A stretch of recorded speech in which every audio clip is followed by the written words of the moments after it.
Got a 2013 F-150 EcoBoost.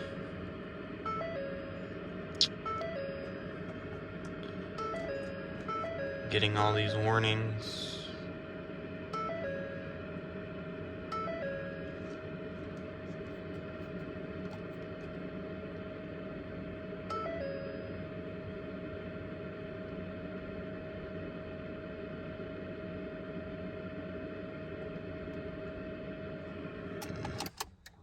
No start.